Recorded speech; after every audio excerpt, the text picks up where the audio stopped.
दुर्गोत्सव की गाइडलाइन में बदलाव की मांग को देखते हुए सरकार ने शनिवार को नई गाइडलाइन जारी की है। नई गाइडलाइन के अनुसार अब दुर्गा उत्सव में प्रतिमा की ऊंचाई पर कोई प्रतिबंध नहीं रहेगा।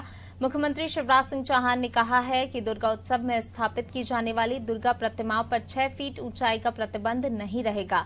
हालांकि पंडालों का अधिकतम आकार 30 बाय 45 फीट होगा। सरकार के इस फैसले से मूर्तिकार बेहद खुश नजर आ रहे हैं। मूर्तिकारों से बात की हमारे संवाददाता वैभव गुप्ता ने। की आराधना का पर्व नवरात्र की शुरुआत होने जा रही है, लेकिन कोरोना का जिस तरीके से संक्रमण फैल रहा था उसको लेकर पहले गाइडलाइन बनाई गई थी। गाइडलाइन के मुताबिक जो प्रतिमाओं की ऊंचाई है वो 6 फीट से ज़्यादा नहीं हो सकती है। तो लगातार मूर्तिकार विरोध कर रहे थे। मूर्तिकारों का विरोध आखिरकार रंग लाया।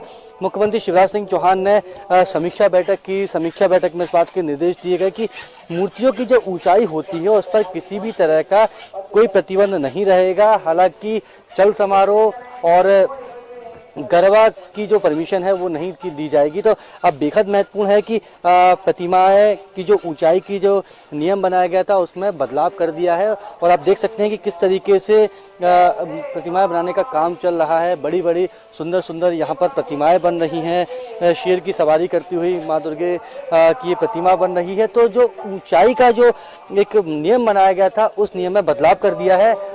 हम बात करेंगे, दीपक है यहाँ पर जो कि प्रतिमा बनाने का काम सालों साल से करते आ रहे हैं। इस नियम को लेकर वो कितने खुश हैं और अब क्या और चाहते हैं। दीपक, क्या कहना चाहोगे? मुख्यमंत्री शिवराज सिंह चौहान ने कल समीक्षा बैठक की, तो उस बैठक में इस बात का फैसला लिया गया कि जो प्रतिमाओं की ऊंचाई 6 फीट का नियम था उसको बदला गया है। मैं तो सारे पदाधिकारियों का धन्यवाद करना चाहूँगा जिन्होंने हमारी मजबूरी, जिन्होंने हमारी बात को माना, स्वीकार किया, तो जिससे हमारी 8 से 10 फीट तक की जो मूर्तियाँ हैं वो निकल सकेंगी। तो उसमें हमारा थोड़ा जो गणेश जी में नुकसान हुआ है वो थोड़ा रिकवर हो पाएगा। हाँ दीपक, कब से तैयारी शुरू कर देते हैं नवरात्र के जो उत्सव है, जो प्रतिमाएं बनती हैं? ये सर अभी तो लॉकडाउन चल रहा था, नहीं तो हम तो 3-4 महीने पहले से शुरुआत कर देते हैं। और बाकी तो अभी कम टाइम है, तो इस बार थोड़ा कोरोना का इफेक्ट कितना पड़ा? आमतौर पर आपके पास जो ऑर्डर्स आते थे, क्योंकि हम देखते थे कि हर गली मोहल्ले में दुर्गा प्रतिमाओं की स्थापना की जाती थी, लेकिन कोरोना संक्रमण के चलते थोड़ा सा लोगों में डर भी है। जी सर, लोगों में डर भी है। और हर साल हमारी 100-125 मूर्तियां बनती थी। इस बार तो 30-35 मूर्तियां हैं मात्र, बस कोरोना को देखते हुए। अब वो क्या कर सकते हैं। तो महंगाई का कुछ असर पड़ा है? महंगाई पे तो बहुत असर पड़ा है सर, बहुत ज़्यादा असर पड़ा है महंगाई पे। तो जो चीज़ हम 100 रुपये लाते थे, जो 150-180 रुपये किलो मिल रही है, तो उसमें तो हमारा कितनी महंगी होगी प्रतिमाएं? प्रतिमाओं के सर अभी रेट वही है। अगर अपन ज़्यादा लो तो कस्टमर बाहर चला जाता है। प्रतिमाओं के रेट तो वहीं के वहीं है, लेकिन और चीज़ें जैसे रस्सी, घास, बांस, इन चीज़ों के रेट बढ़ रहे हैं। बाकी कस्टमर के रेट तो वहीं के वहीं है। तो ये जो फैसला हुआ है कि अब ऊंचाई का जो नियम था वो नहीं रहेगा, तो उससे कितना फायदा देखते हैं आप? उससे सर ये है, हमारा फायदा तो नहीं, लेकिन गणेश जी का जो है थोड़ा बहुत रिकवर हो जाएगा। नहीं तो अगर हाइट का नहीं हो पाता तो हम तो इसमें भी मर जाते। बिल्कुल।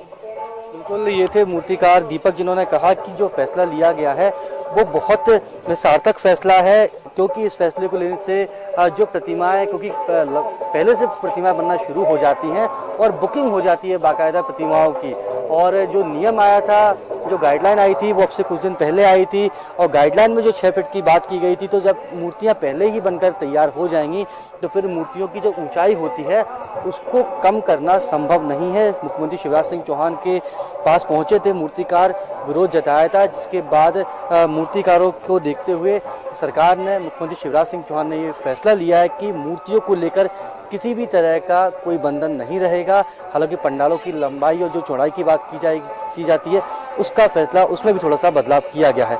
लेकिन मूर्तिकार बेहद खुश हैं। अब वो नवरात्र का पर्व उत्साह के साथ मना पाएंगे, माँ दुर्गे से अपनी प्रार्थना कर पाएंगे। भक्त भी जो विशाल प्रतिमाएं बनती हैं माँ दुर्गे की, उनके दर्शन कर उनसे मनोकामना पूरी करने की प्रार्थना कर सकेंगे। कैमरा पर्सन मनीष के साथ वैभव गुप्ता, अनादि टीवी, भोपाल।